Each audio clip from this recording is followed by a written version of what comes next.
What's good, YouTube? And welcome to long sleeve weather. I love, even when the shirts are the same layout and long sleeves, there's just something different, and I love the extra logos. That's neither here nor there before I get into a rant like that kid from Pokemon. Shorts are easy and comfy to wear. I agree. But let's go ahead. If you've been living under a rock, that's exactly what Plunder Patrol's got. They got their Earth ship. It's a Synchro Pendulum, and it looks oh so good for the deck. It's incredible. So this is a monster effect. One tuner plus non-tuner monsters. You can only use the first and second monster effect if this card's named once per turn. It's absolutely worth going over here on Market Watch. If your opponent special summons a monster or monsters, you can add a Plunder Patrol card from your deck to your hand. Then if this card is equipped with a Plunder Patrol card, you can special summon a Plunder Patrol monster from your deck. The second effect is you can target a Plunder Patrol card in your graveyard, add it to your hand, and if you do, place this card in the Pendulum Zone.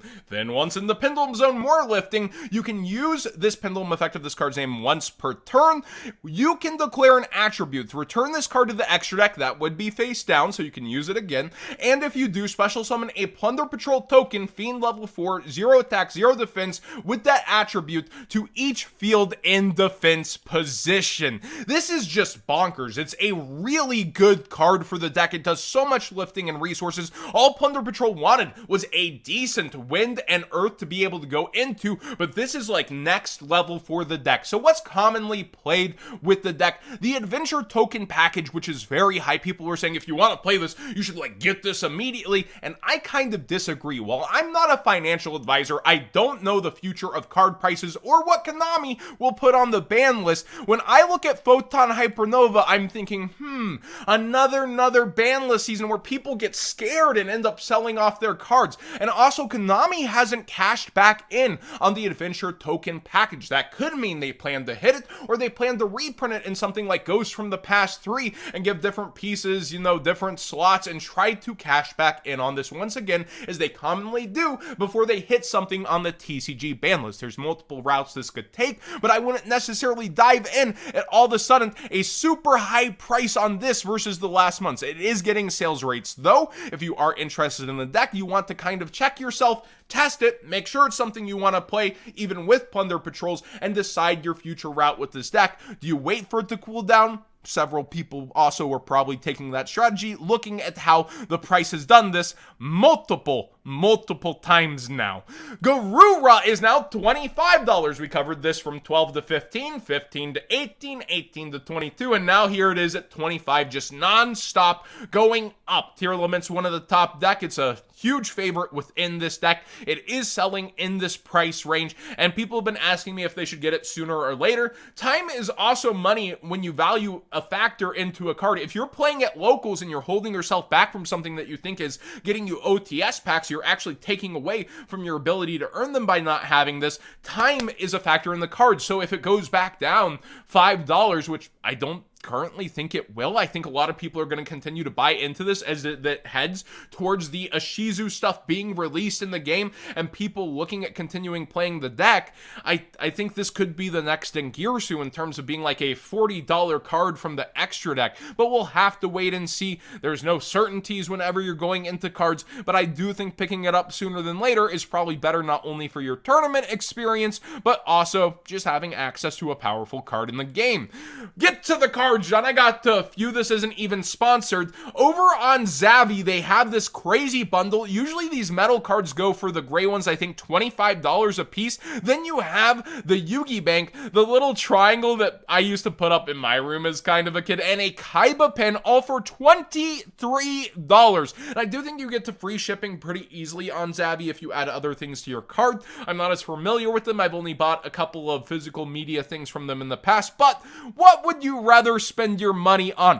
A failed investment that's gone down 50%. Remember, these were selling for $5,000, and now there's multiple at the $2,500, $2,600 range, before plenty at $3,000, and I honestly hate how it looks versus these metal cards that I kind of like more. They have the 3D rays, and I personally enjoy them. Now, not necessarily going to skyrocket. There are gold versions of these cards. This is the sponsored bit. Code What's Good 5 for 5% off, and to support the channel directly works over at tier 0. But I personally collect these. I really enjoy them, and the gold blue eyes is gone. I think the gold cards look a lot better. They do remind me of that Pokemon promotion from Burger King anciently, but they're a little bigger. They're kind of in special edition-esque boxes, which I think does get shown over here on Xavi. Yeah, check this out. And it has the art on them and everything, so I just really like these. And at $23, Christmas is creeping up. This might be a great gift for a friend or to yourself, let's face it.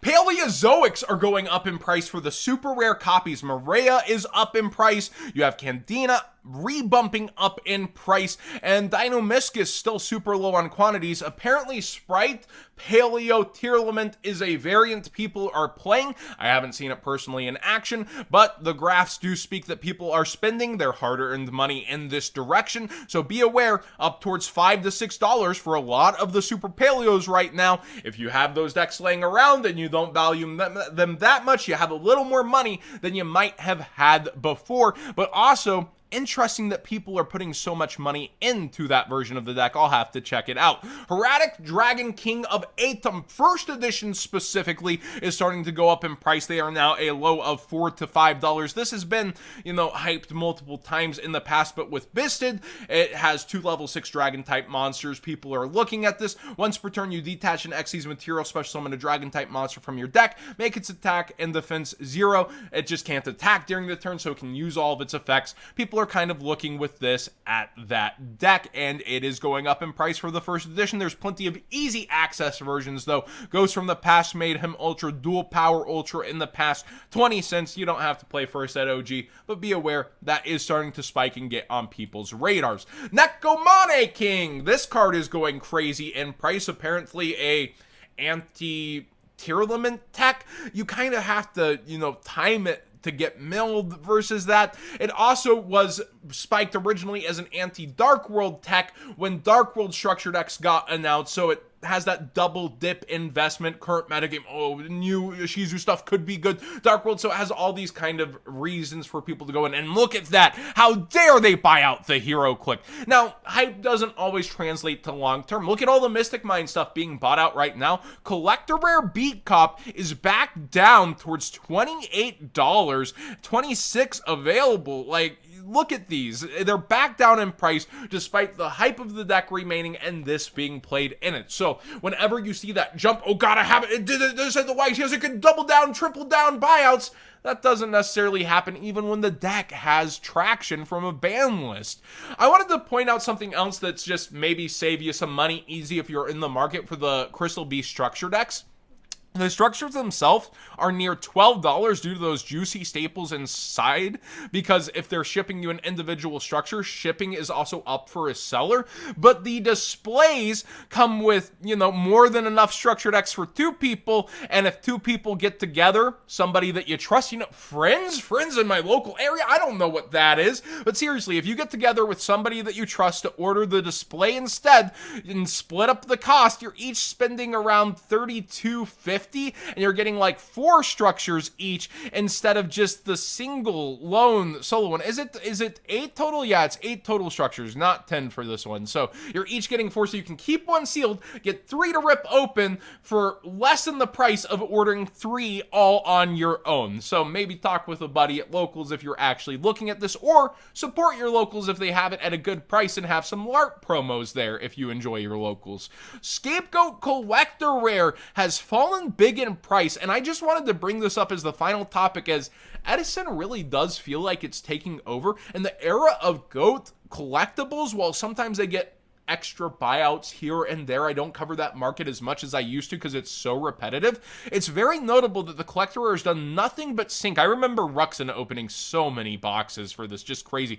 But Ultimate's down in price from the competition arising, yet over time it just feels forced in its spikes slash buyouts, push-ups, and here it is all the way down to $60 for this Ultimate rare. People do credit this with not looking the best overall, and it did sit at $30 originally for the longest, so long-term players are still winning on this, but it's coming back down once again to the lowest it's been in a very long time, maybe partly thanks to the collector rare, but the collector rare is like in 1 of 4 cases when we're looking at Tactical Masters and these collector rare side sets, because you have the 15 different collector rares, only an average of 4 per case, so you got to open about 4 cases to see one of these, and I haven't seen it in person, but people definitely are not taking to it, and it's interesting to see how GOAT format modern high rarity cards aren't necessarily doing it unless it's like their very first upgrade. What do you think of GOAT format versus Edison format? Is Edison format the new wave, here to stay? It's taken over from GOAT, or will GOAT find its way back to where it gets that huge amount of attention? The money is speaking on the market, and right now, Edison really seems to be winning. Thanks for watching today's Market Watch. Please subscribe if you haven't already. Give this video a thumbs up if you enjoy the conversation. There's so much going on. I know it's hard to keep up with, but sometimes it's as easy as new support, prices go. It'd be like that.